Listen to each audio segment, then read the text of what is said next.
everybody. Can you all hear me? Working? Okay.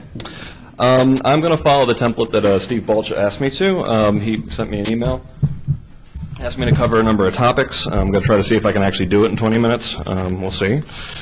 The first thing he asked me is, or said, you'll take up the topic of the state of free speech and civil liberties on campus. I should hope so, because that's kind of what FIRE does. And I'm just going to start with some examples. I always like starting with examples.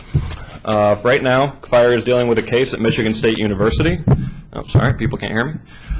Where a student was found guilty of spamming for writing a small percentage of the professorate a letter that she had written with the student government, complaining about the fact that the university had reduced the year by the semester by 4 days.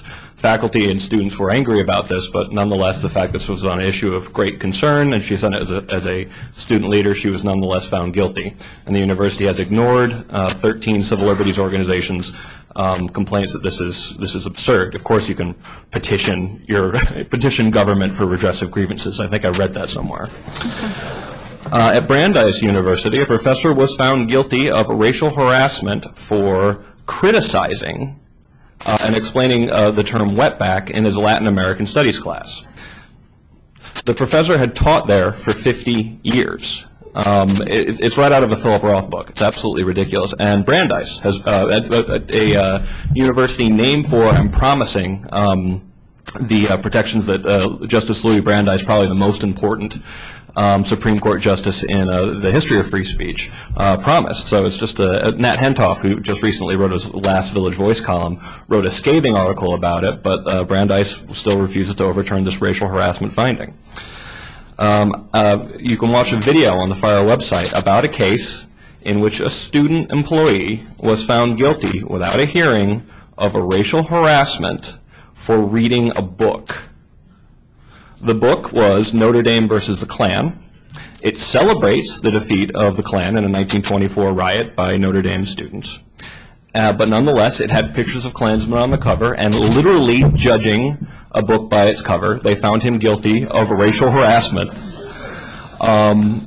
It's just amazing. You just watch the video yourself. I mean, sometimes people don't believe some of the cases we come up with, which is frustrating to me because we link to all the original documentation in all of our materials. So, anyway.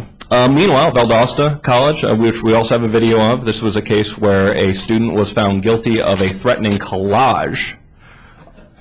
Absolutely true.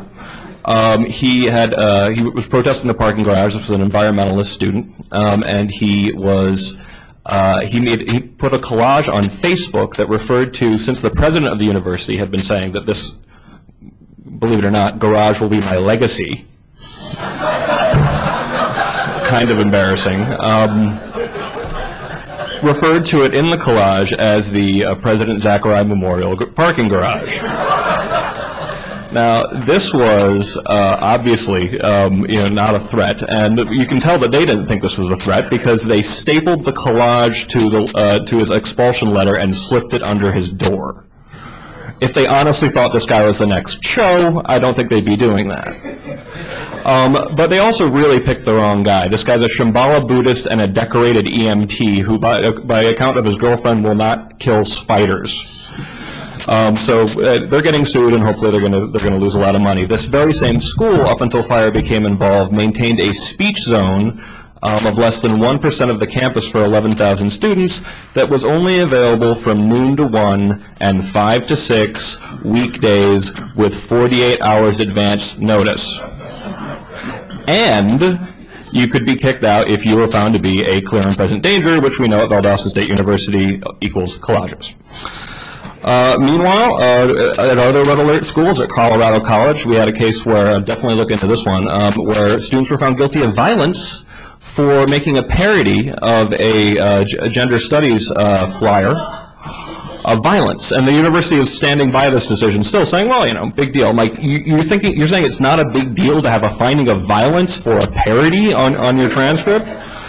Meanwhile, at Tufts, a case that they still haven't overturned the actual finding, students were found guilty of racial harassment for, among other things, publishing an advertisement in their newspaper critical of Islamic Awareness Week that included entirely verifiable facts about radical Islam. The only one that I found was an error was that it said that, that there were 7 Islamic theocracies in the country that punish homosexuality, in the world, that punish homosexuality by death, and there are actually 8. Johns Hopkins, meanwhile, in the wake of a case, actually passed a rule punishing anyone who showed quote-unquote disrespect. I'd like to see them try to actually apply that fairly. And of course, there's the University of Delaware case, a case that I wouldn't have even believed but before we actually documented 500 pages of it. And it just goes and goes and goes. Has never worked harder on a case because we had to document so many different abuses. But the example that I always like to give from this case is, imagine the creepy situation of being invited in to your woman, and you're invited into your male RA's dorm room for a mandatory meeting in order to fill out a questionnaire about your sexual preferences. Her answer to this was, none of your damn business, and for this she was written up for an incident report. So anyway, meanwhile, speech codes, in our most recent report, 77% of public colleges, have red light codes. Now, we saw about a 1% improvement in codes since last year, hooray. But they're just really, these codes. They're you know, you don't have to be a First Amendment expert to know that these are unconstitutional. We actually have some of the reports out there with Brandon and Luke. Take a look at them for yourselves. But you know, it's an old chestnut. But a good example of one from ages ago was Hampton College's policy that banned psychological intimidation or harassment of person or pet.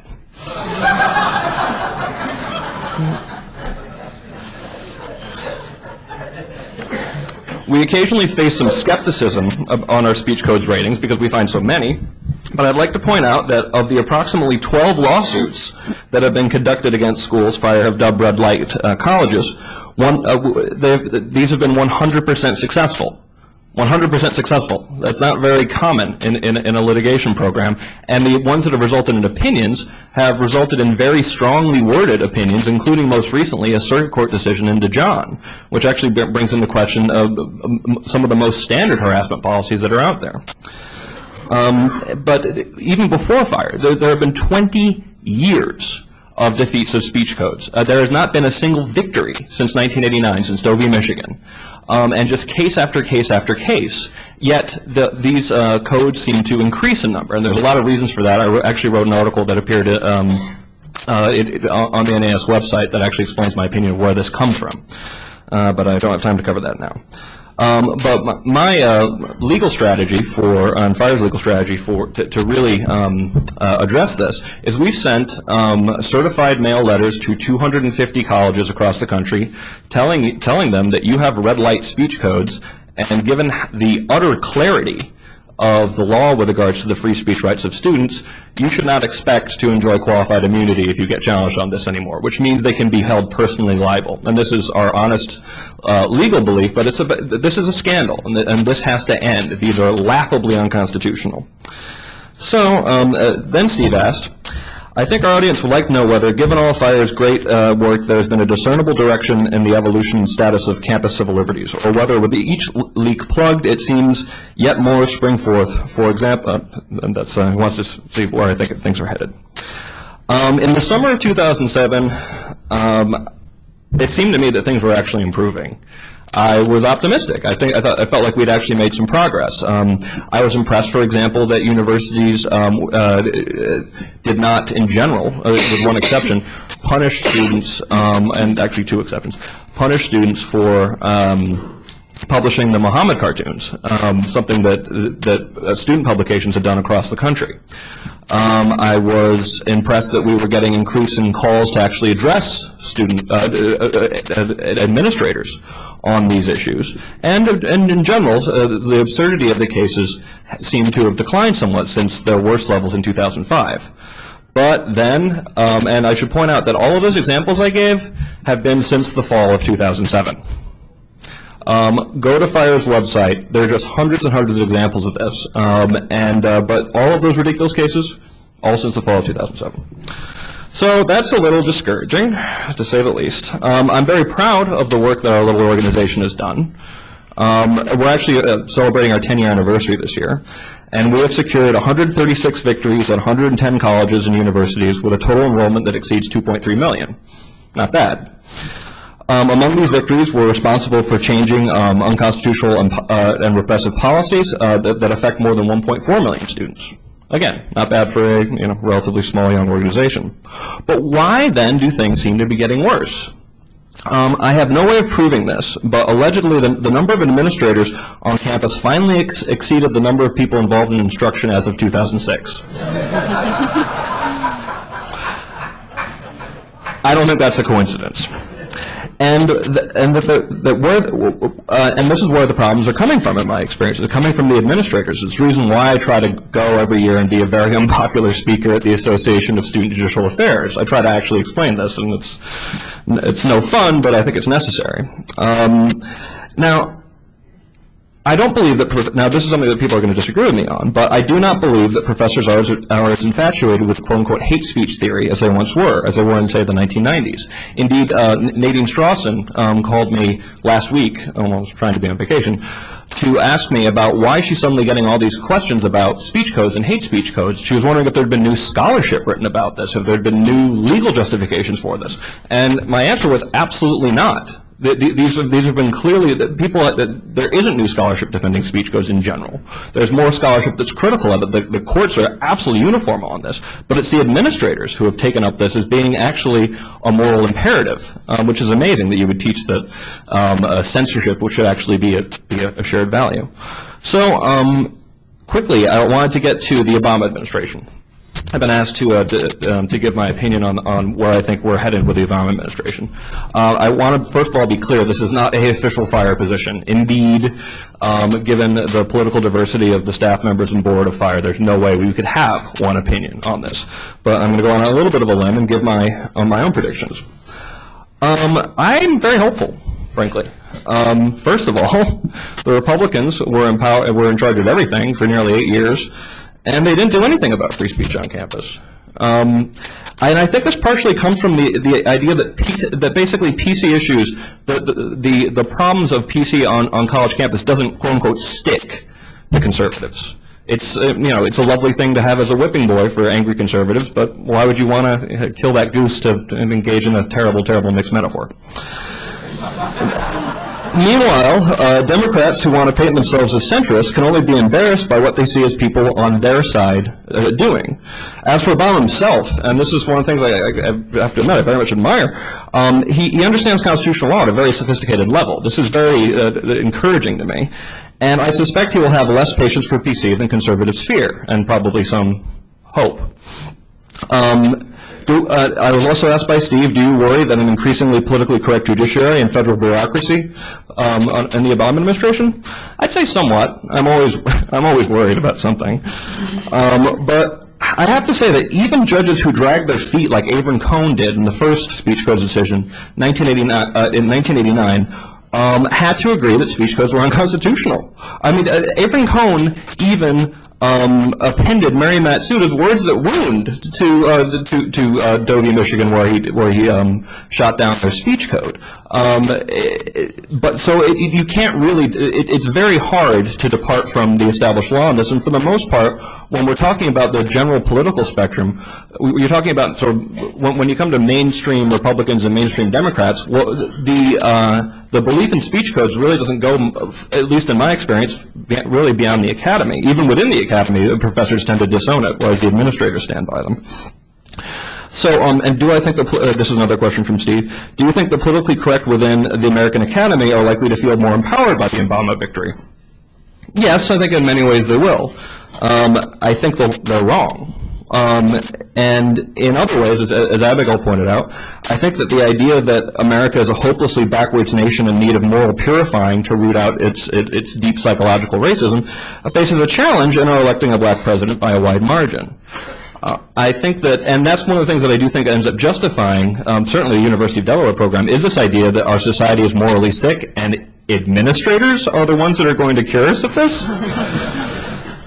So what is FIRE doing? Just really quickly, we're sending an open letter to the president saying that given that speech codes defeats have been uniform and he knows this. It's actually now, since the Congress has spoken on it, since the courts have spoken on it uniformly, it's now becoming an executive. It goes into the realm of enforcement. That essentially universities are ignoring the law, and that basically this has to end. We'll be sending that actually on Inauguration Day. We're expanding the CFN. I'm very proud to say that our Campus Freedom Network, which is a coalition of students and faculty members, I encourage you all to join. It's quite, it's complementary to your work here, I think, in many ways. And of course, more narrowly focused on civil liberties and speech, for example, and basic rights. We've quadrupled the number of people who have the CFN this year, and that's in large part thanks to Luke and Brandon, who are just right back there. They're incredible hard workers. The qualified immunity approach we're taking, we're planning, we believe that there will be a lot more litigation in the coming year, but we also want to make sure that this message gets out. We plan to have more video. We now have a legal scholarship. We actually now have Jackson Fellows who actually write legal scholarship. We're having at least 4 articles published this year about how to address some of these issues on campus. And so basically we're always taking, FIRE's always tries to take a land, sea, and air approach. We're doing everything we can, but the way that you can help out the most is by simply getting the word out. This is really happening. It's a national embarrassment, and frankly, FIRE is into the idea of putting ourselves out of a job. I would like not to have ridiculous cases like IUPUI. I would like to not have ridiculous speech zones that are only available 2 hours a day. But what we need is help, even just forwarding our emails on to your friends, putting it on your blog, just increasing attention to it can make or writing university presidents when they screw up can make such a difference, and that's entirely what the FIRE model is based on. So anyway, we really do need your help, and thanks for having me.